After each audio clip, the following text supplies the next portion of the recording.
From Hollywood, it's time now. I'm in Boston still. What happened? I was with Mrs. Parsons this afternoon, trying to find out what happened to her husband. She missed a turn in the road. How is she? Is she all right?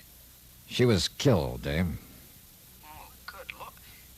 Johnny, what can I do to help? Nothing, Dave. Nothing much to do now. Parsons is back, and, well, now he's back, I'll wrap it up. Johnny, what is it, pal? She was a pretty nice person, Dave. I saw her die.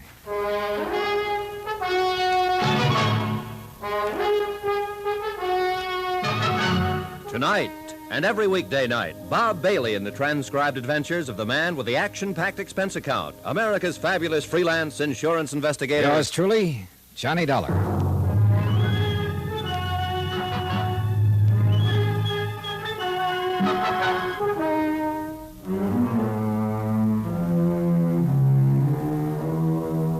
Expense account submitted by Special Investigator Johnny Dollar to the Eastern Casualty and Trust Company, number 25 Yardley Boulevard, Boston, Massachusetts. The following is an accounting of expenditures during my investigation of the Callicles matter. Item 3, 26 cents for a package of cigarettes, which the night nurse at St. John's Hospital bought for me. She also brought in a sedative. That was the last thing I remembered until about 5 o'clock in the morning.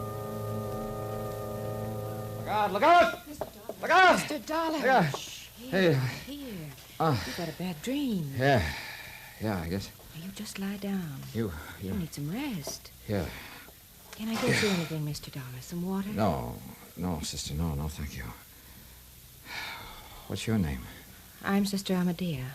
You weren't here when they brought me in. No. Now, you just go back to sleep. Sister, wait. Yes? I'd like to talk to you about it. Of course. You mean the accident? Yes, all of it. I'd feel better. Well, we want you to do that. Certainly. I came to Los Angeles for an insurance company back east. Mm-hmm. We had a report that a big executive in a stock firm out here was missing. I see. A man named David Parsons, junior partner with his father in the stock and bond business. Oh, yes, I've heard of the Parsons family. I talked to a man named Ecker, old Mr. Parsons' secretary. Mm-hmm. Ecker took me out to see the old man. He was pretty nasty. Wouldn't talk much about his son being gone for 10 days. Then I told her I thought the matter should go to the police. She agreed with me. But later on this afternoon out by the ocean, she said she expected him to come back. She called the house, and they said David Parsons had come back. Oh. It was a strange afternoon, sister. I mean, we sat in the sand and talked about these things. Mm-hmm. I could have fallen in love with her. Maybe I did. I'll never know. Sister Amadea. Oh, Mr. Dollar, you're more shaken up than you think. Really, you I'll never get used to things like this. Shh. Now you just sleep, Mr. Dollar. Go on now, go to sleep. The world becomes very heavy sometimes. Shh. Now just go to sleep.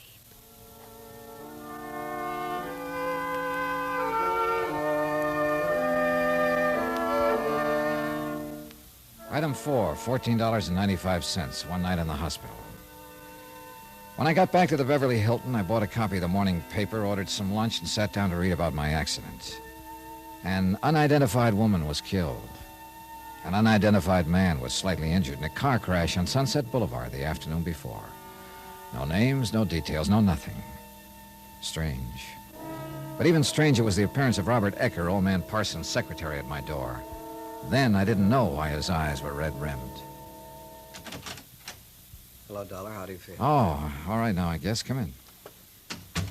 This whole thing's pretty terrible, Dollar. I just stepped up to see how you feel. Is there anything I can do for you? No, nothing, thanks.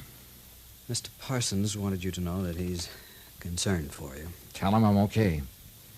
How are things there? Young Mr. Parsons is pretty broken up. He's really back, then? Oh, yeah. Well, then, I'm just about through out here. Could I see him? Mr. Parsons thought you'd want to. Yes.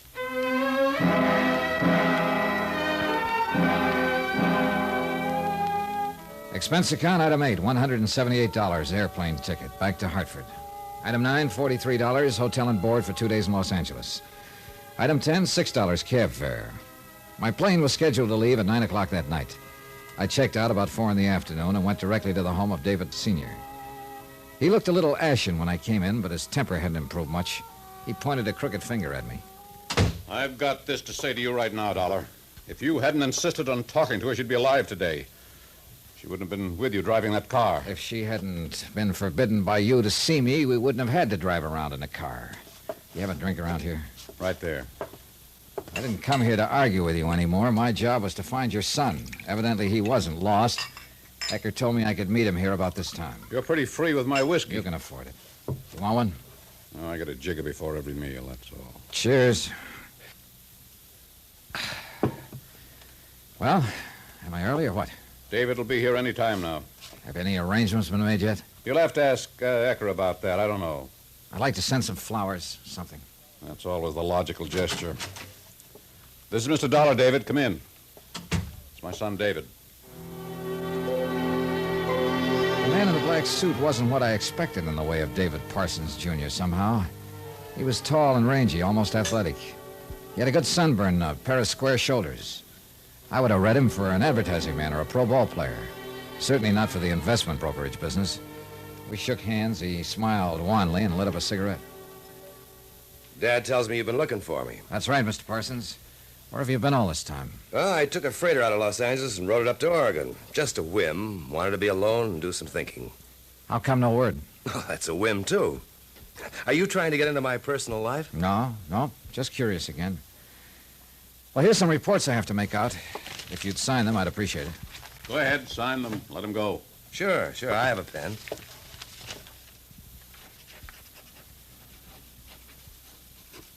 Okay. Fine, thank you. Satisfied, Dollar? Completely. What ship did you take up there? Ship? The boat to Oregon. Oh, the Laureen B. Wintermaker Timber Company ship. Oh, sure. Well, I'm glad you're okay. Thank you for your cooperation.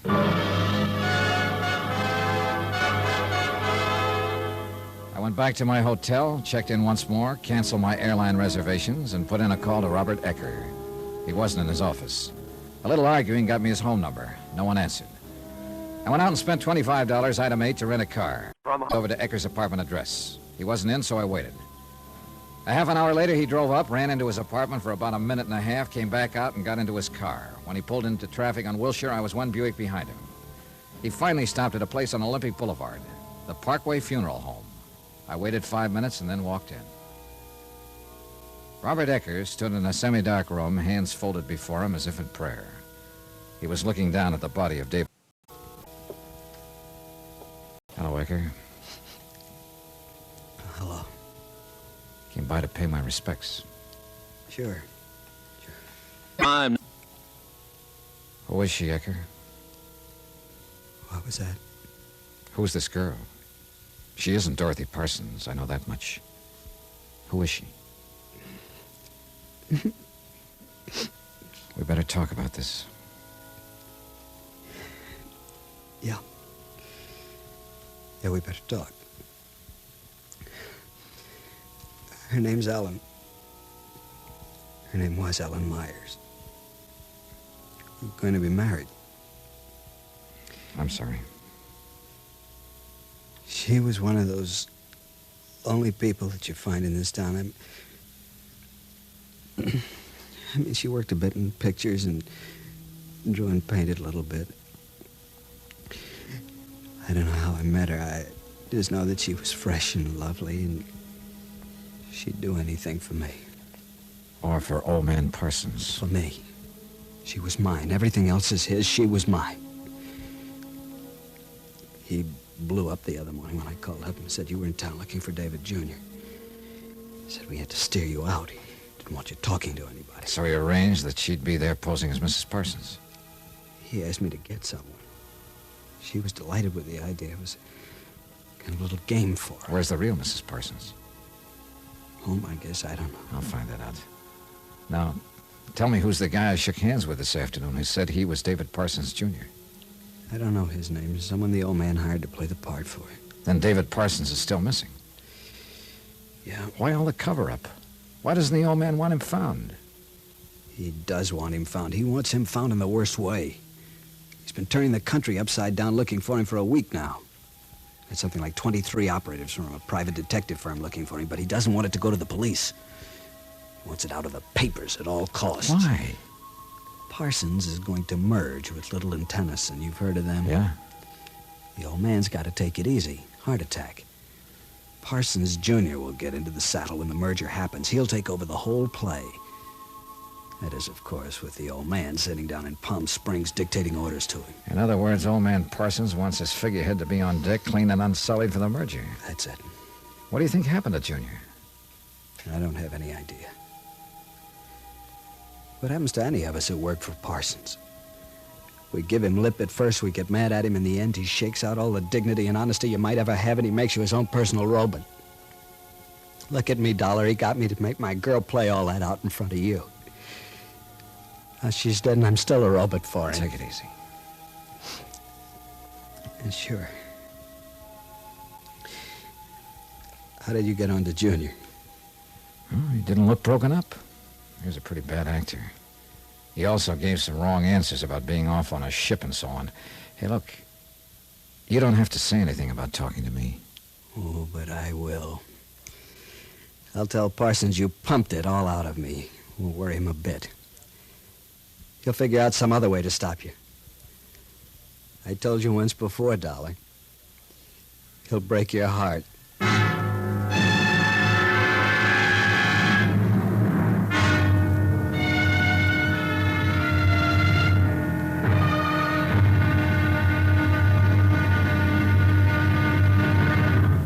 Now, here's our star to tell you about tomorrow's intriguing episode of the Callicles matter. Tomorrow, we find out that Callicles was a Greek.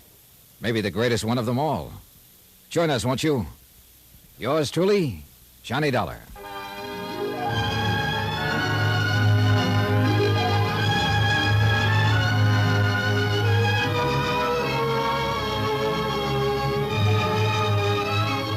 Yours truly, Johnny Dollar, starring Bob Bailey, is transcribed in Hollywood.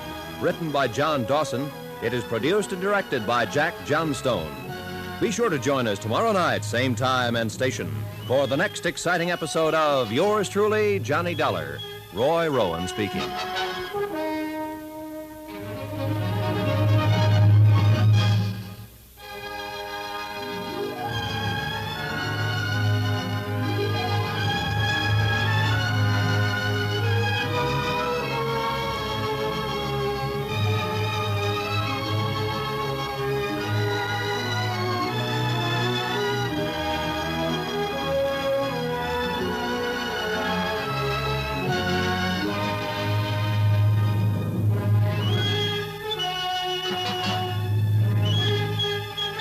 Now,